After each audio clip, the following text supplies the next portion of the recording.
ತಾಯಿ ದುರ್ಗಾಮಾತೆ. ಒಬ್ಬ ಪುರುಷ ಎಷ್ಟೇ ಧೈರ್ಯಶಾಲಿ ಇದ್ದರೂ ಕೂಡ ಮನಸ್ಸಿಗೆ ಏನಾದರೂ ನೋವಾದರೆ ಮೇಣದ ಬತ್ತಿ ಕರಗುವ ಹಾಗೆ ಕರಗಿ ಹೋಗುತ್ತಾನೆ. ನಾನು ಸಮಾಜದಲ್ಲಿ ಕೆಟ್ಟಸ್ತನ ಮಾಡುವರ ಎಷ್ಟೋ ಲುಚ್ಚ ನನ್ನ ಮಕ್ಕಳನ್ನು ಮಟ್ಟ ಹಾಕಿದೆ. ಆದರೆ ನನ್ನ ಮನಸ್ಸು ಇವತ್ತು ವಿಚಲಿತವಾಗಿದೆ. ಹೇಳು ತಾಯಿ, ಹೇಳು. ನಾನು ಚೆನ್ನಾಗಿ ಶಾಲೆಯನ್ನು ಕಲಿತೆ, ಆದರೆ ಒಬ್ಬ ದೊಡ್ಡ ಅಧಿಕಾರಿ ಆಗಲಿಲ್ಲ. ನನ್ನನ್ನು ನಾನು ದ್ರೋಹ ಮಾಡಿಕೊಂಡು ಬಿಟ್ಟೆ. ಈ ಹಾಳಾದ ಮುಖವನ್ನು ತೆಗೆದುಕೊಂಡು ಹೋಗಿ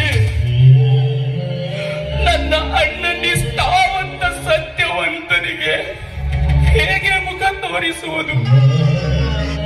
ಹೇಳು ತಾಯಿ, ಹೇಳು. ನಾನು ಈಗ ಬದುಕಬಾರದು. ನನ್ನ ಅಣ್ಣನಿಗೆ ನನ್ನ ಮುಖ